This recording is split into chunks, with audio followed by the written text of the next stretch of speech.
You know what I think? I think the people of Wakanda need reparations from Wakanda.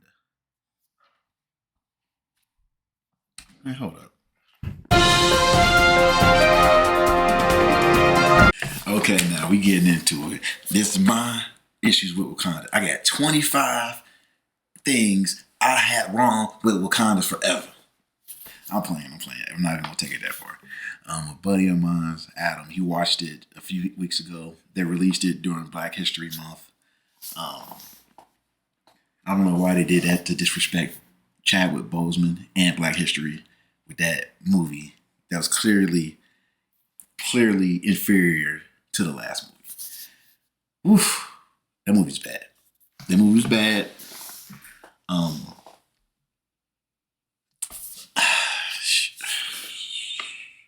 Trying to keep it together. I don't want to go on this super rant. Basically, I'm gonna go top to bottom the issues with the movie. Like I said in the opening, they need another insurrection. They need to go ahead. The first movie had an insurrection. They need to do another one. This royal family is trash. They do not. They are not prepared. They need some Game of Thrones stuff happening. You know what I mean? They need backstabbing. They need to do it again because clearly there was no lessons learned from what Killmonger did. Now, number one, it's not 25. I'm not. I'm just going. It's not 25.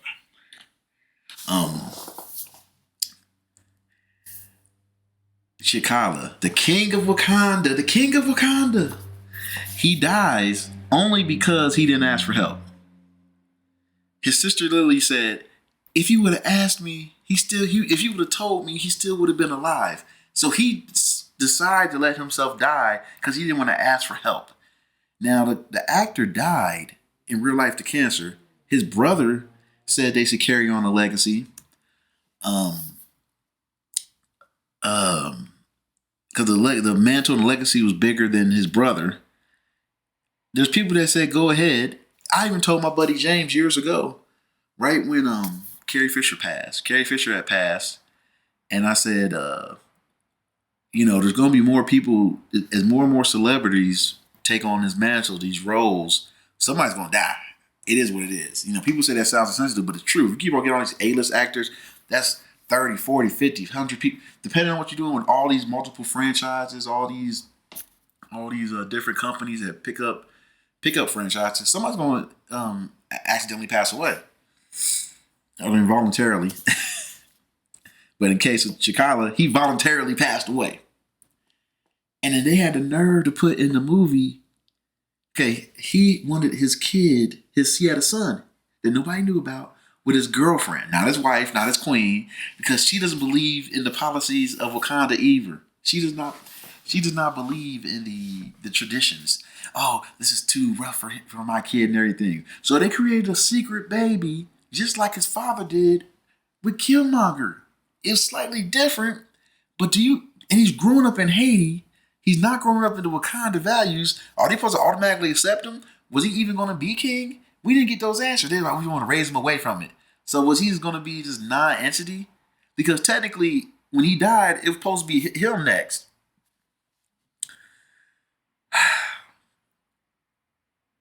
Okay. Okay, in the first movie, you had Forrest Whitaker. Forrest Whitaker was the chieftain of the religion and everything. He died in the movie. This movie, there's nothing about it. There's no. They don't even care about it. He died, but because he died like in technically terms of movies like 5 years ago. But the issue is this. The issue is there's nobody replaced him. There's nobody in charge of religion that they believe in the Panther God that gives them power and everything. Yet there's nobody running it to guide his sister into taking over the mantle. 5 years has passed. Chadwick Boseman's character, T'Challa, died within a year of coming back from the blip. Or so, a year or so, 2 years. And They really didn't have no investment in technology. All they did was give Shuri a Jarvis. They gave Shuri a Jarvis. It's like, oh, here you go. You got Trevor Noah being the computer that talks and everything. Instead of Siri, we call him Henry. I don't know.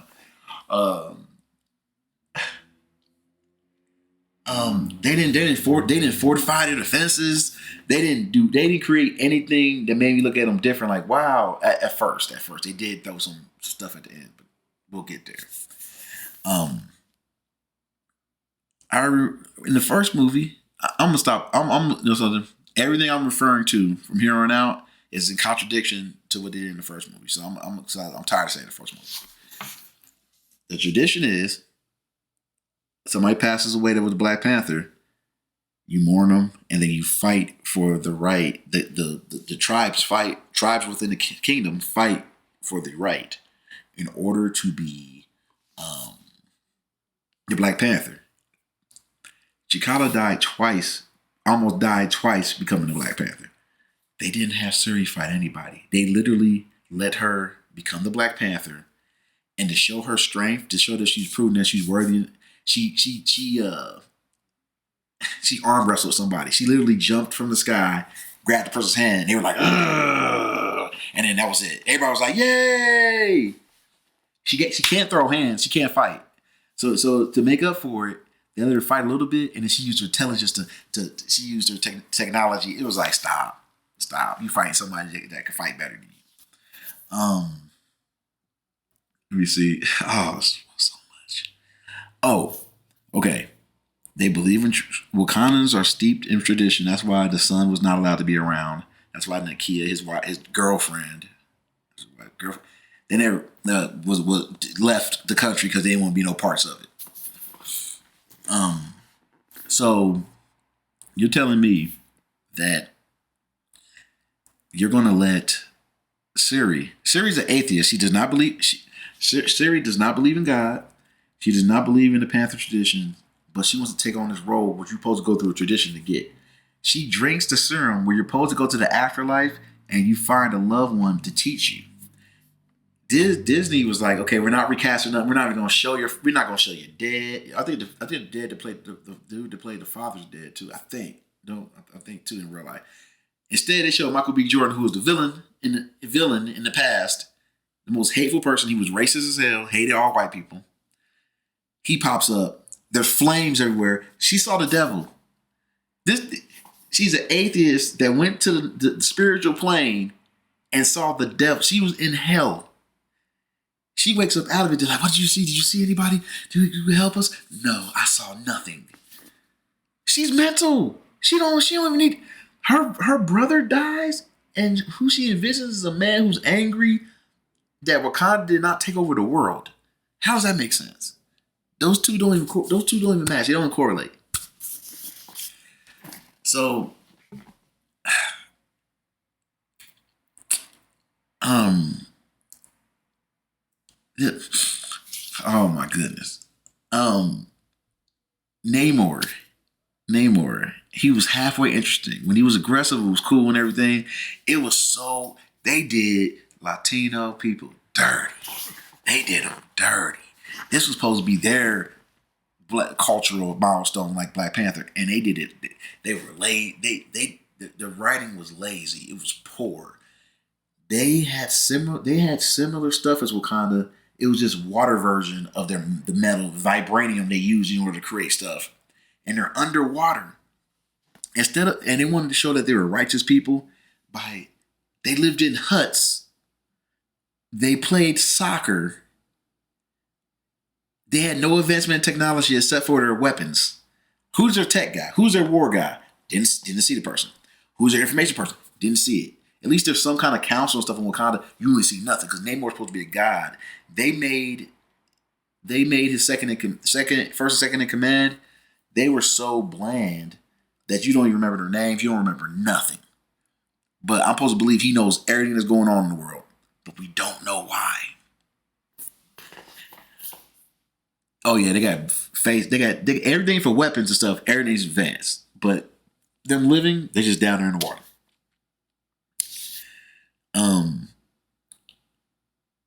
There was like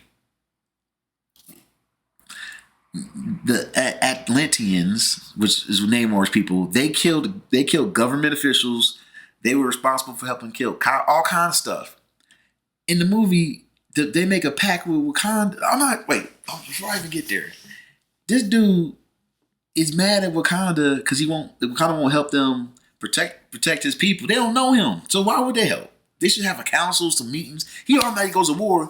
He gives them a certain amount of time to help. They don't help. He floods the city. He kills women, children, animals. He even took out the grocery store. I'm getting hungry. Anyway, he took the grocery store out. He killed the queen. He killed the queen. This is war. Everybody in there like, no, you can't go down that path of vengeance. This ain't vengeance. You got to take out the head. He did what you supposed to. You take out the leader to try to weaken the whole thing. And they want to say something like, well, you better not try to kill him. That'd be a bad thing. What are you talking about? M'Baku, the only dude in there that was like tough and stuff like that. He was all peaceful, like, I will not go down this path. What are you talking about? You got to murk these dudes. Okay. So they end up fighting him again. She beats Namor. Namor is way more powerful than her, can fight better than her, but she outsmarted him because he stabbed her right through the stomach. He literally stabbed her in the gut. She pulled it out and just used some technology, blew him up, and then he was injured. And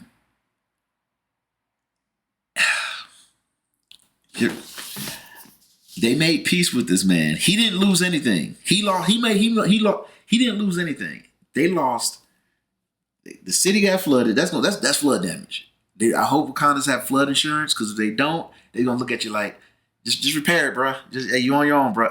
I want reparations for Wakanda people. They've been through an insurrection 5 years ago. Now this. Who's in charge?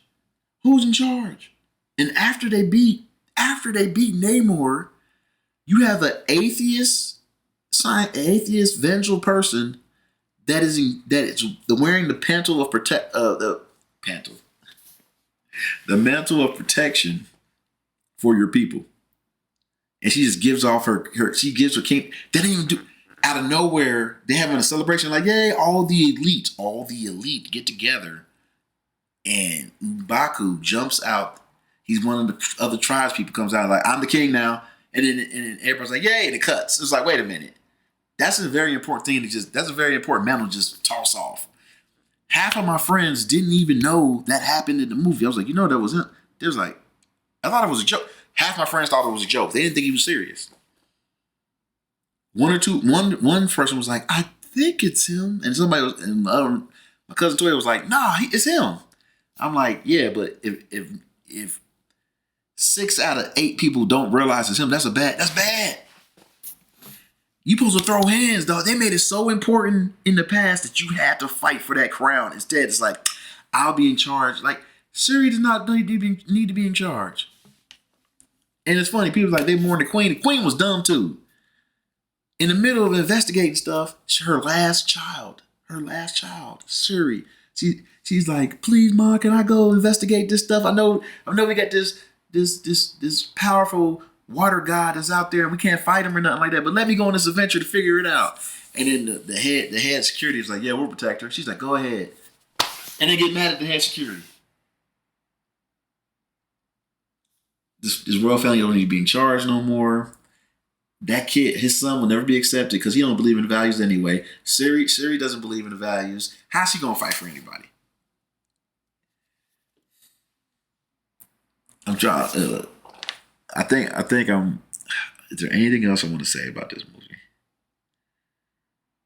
Oh, I gotta say it. In the first movie, at the end, they showed 2 things. We will give our technology to around the world to help everyone.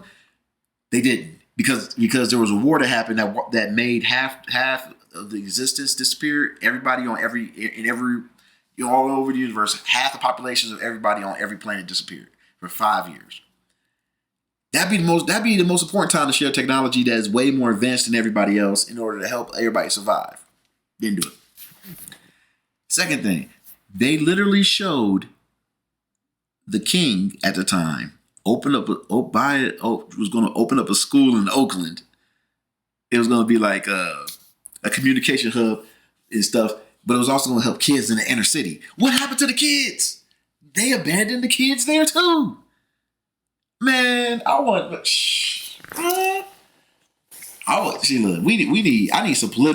need a political Wakanda movie. That's what I need. I need that ASAP. I want to see some shit where it's like I lost my 5 goats and I lost my mule and my wife to these outsiders and you did nothing. You did nothing. Oh, and what was this? The image I can't get out of my head is a series in charge. She gave him the crown. M'Baka jumps down as the king. He's celebrating like, yeah, everybody's celebrating. And all the people that were celebrating was the elite of the kingdom, the bourgeoisie, the upper class that's in charge still. They never gave any kind of power. They're like, yay, we're still in charge. I was like, wow. Like, there's no proper defender. There's no proper hierarchy. And that's how the movie ends. Like, oh, we did it. And Namor caused so much destruction. The U.S. government has no idea that they kind of got a hint, but they're not sure he exists. As part of the deal not to kill Namor, Shuri's like, we'll take on responsibility for everything you did. Y'all killed special forces. Y'all killed the cops. And there's gonna be we got it. We'll take it from here. Y'all already. There's been plenty of times in the movie beforehand where they were like, "Oh, we're not worried about America because they don't have our defense. They don't have technology or anything, so they can't come here." There was never a hint that they would have the ability to come in there and do anything. Never a hint. The only problem that Namor had is they had an ability. There was a piece of machinery that was created that could locate vibranium places, and they were getting too close to his kingdom. But is there vibranium anywhere else in the world? I don't know. And that's why he going to war with Wakanda to make them help defend against America. But they defeated him, so they really didn't need to help him. But they wanted, we don't want to kill you, so we're going to help you with your cause and become an enemy of America ourselves. I mean, because in the movie, I think the French tried to invade in one of their places, and that was it. But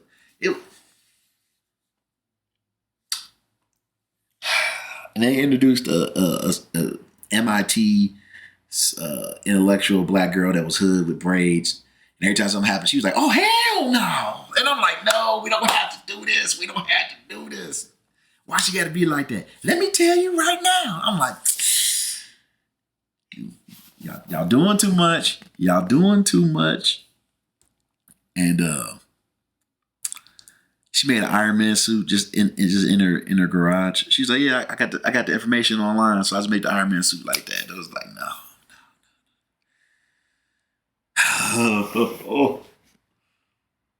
And when I go on these little rants and stuff, the thing that kills me is people are like, "Oh, you take it too seriously." You act like I'm talking about something like that plant in the background was clearly indigenous to Australia and is not African. I'm not that deep. I'm just looking narratively within the structure of the show or the movie, I should say.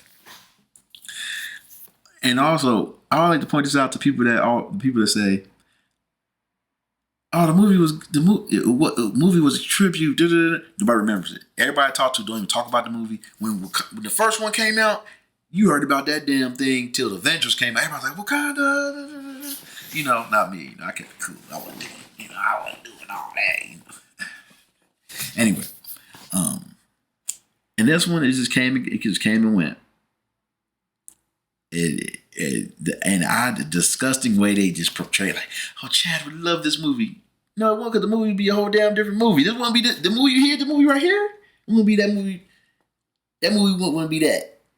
Or was it this? You know what I mean. Um, Let me see. Is there anything else about this movie that they shouldn't have made? The movie felt like they didn't know what to do with everybody, so it was a lot of mourning, a lot of sadness for the whole movie, and it was no inspirational characters. I laughed when Shuri was wearing the suit.